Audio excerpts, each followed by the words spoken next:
Hey, what up, girl? How you doing? 구독과 좋아요는 나무꾼을 춤추게 합니다. 안녕하세요. 방앗돌 수목원입니다. 오늘은 임업인들에게 굴삭기가 왜 필요한가에 대해서 16년간 임업인으로 살면서 경험한 내용들 얘기해 보겠습니다. 2006년 청운의 푸른 꿈을 안고 고향으로 내려와서 계획했던 꿈을 실현할 틀을 닦기 시작하였습니다.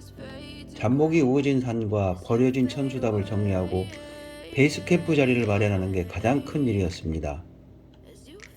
산이 경사가 있다 보니 석죽도 쌓아야 했고, 또 어떤 곳은 흙도 덤프트럭으로 메워야 했고, 간혹 좋은 나무들을 옮겨 심기도 하고, 당시에는 불필요한 돌들도 한 곳에 모아서 묻어버려야 했고, 비단촌 초창기에는 창고도 지어야 하고, 또 관리사도 지어야 했고, 때로는 배수에 필요한 수로관도 놓아야 하고, 수시로 굴삭기를 써야 하는 일이 많았습니다. 특히 부지 정리가 제대로 되지 않은 초창기 겨울에는 많이 내리는 눈을 치울 마땅한 장비가 없어도 차량 통행조차도 너무 불편했지만 눈 치울 엄두도 내지 못했고, 부지가 좀 넓고 원래 산이었던 곳이라서 돌도 많아서 필요한 나무라도 심을라 치면 땅 파는 일도 만만치 않았습니다. 이런 일들을 당시에 일대 45만원, 50만원을 주고 3년 가까이 쓰다 보니 가랑비에 옷 젖는다고 지출한 돈이 중고 굴삭기 2대 이상은 되지 않았나 싶어 뒤늦게 차라리 굴삭기를 한 대 사는 게 낫지 않을까 싶어서 12년 전쯤 1200만원 주고 중고 굴삭기를 사게 됩니다.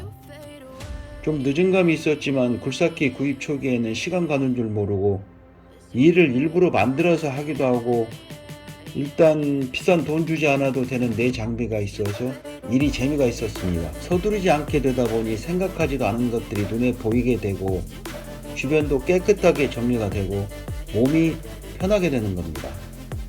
시골 생활의 대부분이 몸을 쓰는 일이고 무거운 것들을 몸으로 들어야 한다면 이제는 전부 굴삭기가 대신해 주니 그것만으로도 너무 편했고, 그전에는 그 많던 돌멩이들이 골칫덩어리였는데 이제는 시간이 나는 대로 굴삭기로 골라내서 한 곳에 모아뒀다가 돌망토에 담아서 여러 용도로 사용할 수도 있고, 필요에 따라 나무들도 손쉽게 자리로 옮겨 심을 수 있어서 너무 편합니다. 굴삭기가 가장 유용하게 쓰이는 곳은 산에 작물을 심어야 하는 임업인들에게 작업로는 반드시 필요합니다. 사업 초기 단계에서부터 반드시 작업로에 대한 계획이 수립되어야만 하고요. 그래야만 작물을 관리할 수 있습니다. 비료를 주거나 예초기 작업을 한다거나 나중에 수확을 한다거나 할 때 작업로가 없다면 하기 힘들고 많은 인건비가 들 것입니다. 그러다 보면 차츰 어려워지고 포기해버리기도 합니다. 작업로가 잘 나있는 산과 그렇지 않은 산의 가치는 여러모로 차이가 많이 납니다. 하지만 필요에 의해서 만들어 놓은 작업로가 항상 그대로 있지 않다는 겁니다. 봄부터 크기 시작하는 풀, 그리고 여름 장마, 그리고 수시로 내리는 집중호우, 태풍에 작업로 중간중간 많은 곳들이 유실되거나 폐기를 1년에도 몇 번씩 반복됩니다. 그럴 때마다 일대 55만원을 주고 굴삭기를 불러쓰기에는 너무 많은 비용이 들어갑니다. 그리고 작업로 정비하는데 그리 많은 시간이 걸리지도 않아서 불러쓰기도 애매하고, 그러다 보면 당장 급한 일을 뒤로 미루기도 하는데, 하지만 굴삭기를 갖고 있다면 쉽게 얼른 복구를 해버리면 일들이 순조롭게 진행이 됩니다. 한 번이라도 더 산에 올라가 볼 수 있게 되죠. 산에서는 나무 한 그루를 심더라도 간단하지가 않습니다. 더군다나 1년생도 아니고 2, 3년생 묘목을 사람이 심는다는 것은 아주 어려운 일입니다. 나무 뿌리들도 많아서 괭이로 땅을 파는 것도 만만치가 않고 깊이 파는 것은 중노동입니다. 지금은 인건비도 많이 올라서 굴삭기를 잘 활용해야 비용도 절감할 수 있고, 굴삭기 초보 시절에는 산에서 작업을 한다는 것이 쉽지 않은 일이기는 합니다만 묘목도 안전하게 깊이 잘 심을 수 있습니다. 굴삭기는 어떤 굴삭기를 사야 하는가?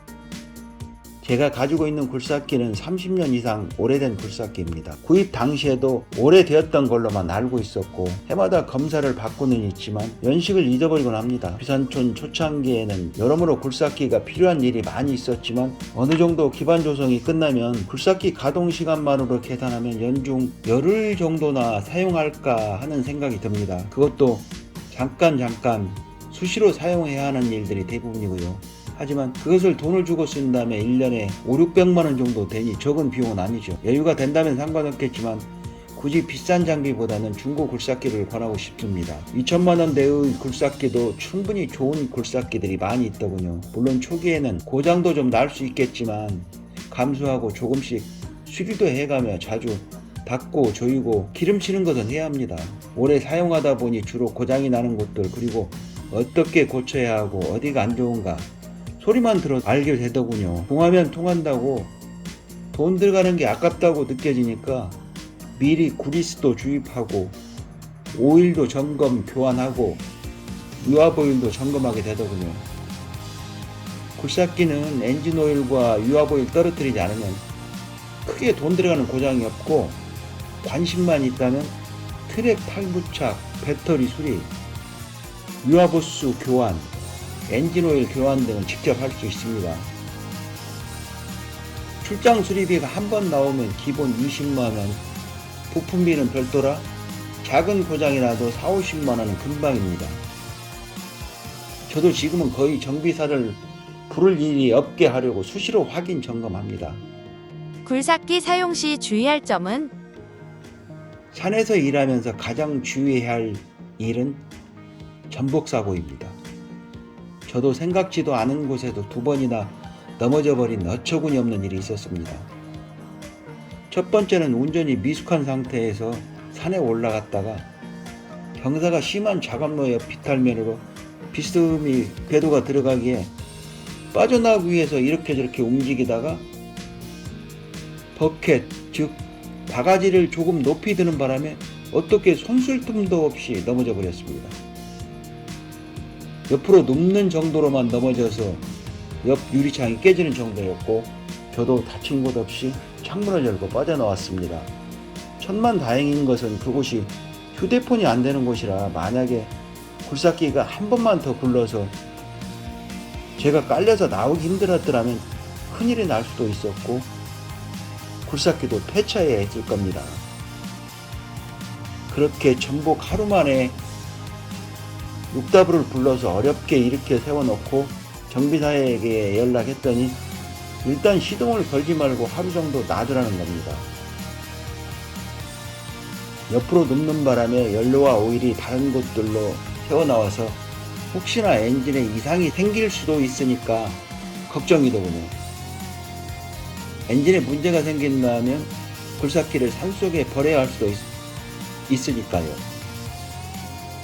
이틀 뒤에 정비사를 대동하고 가서 조심스레 시동을 걸어보니 시동이 걸리는 것이었습니다. 가슴을 쓸어내리는 첫 번째 전복사고가 이렇게 정리되었습니다. 그리고 두 번째는 더 어이없이 넘어져 버리고 말았습니다. 풀이 우거진 곳이었지만 가끔 다니던 굴삭기 길이었습니다. 아무런 생각 없이 풀이 우거진 곳을 지나가고 있었는데 갑자기 굴삭기가 기우뚱하면서 어떻게 대체할 시간도 없이 넘어져 버렸습니다. 스스로도 어처구니 없었습니다만 곰곰이 생각해보니 넘어진 이유가 여름에 내린 비로 인해서 움푹 패인 곳이 풀 속에 숨어 있는 줄 모르고 바가지를 여기서도 조금 높이 들고 가던 참에 굴삭기가 기울어지면서 넘어져 버린 겁니다. 부랴부랴 2시간 만에 6W를 불러서 굴삭기를 일으켜 세워서 이번에도 하루 정도 세워놨다가 시동을 거니까 아무 이상이 없길래 그냥 사용하였습니다. 이렇게 2번의 전복사고를 거치면서 얻은 교훈은 어떤 일이 있어도 산에서는 바가지를 높이 들어서는 안 되고 항상 굴삭기의 중심이 어디로 쏠려 있는지를 순간순간 확인하고 작업을 해야 한다는 거였습니다. 지금은 그 당시보다도 더 경사가 심한 곳도 오르락내리락 하면서 지금까지 많은 우여곡절과 함께 사용하고 있고 굴삭기 덕분에 많은 일을 했고 더 큰 일을 계획할 수 있었습니다. 귀산촌에서 임업을 계획하시는 분들은 굴삭기를 초창기부터 구입하셔서 조금 더 수월하게 정착하시기를 바랍니다. 고맙습니다. 구독과 좋아요는 나무꾼을 춤추게 합니다.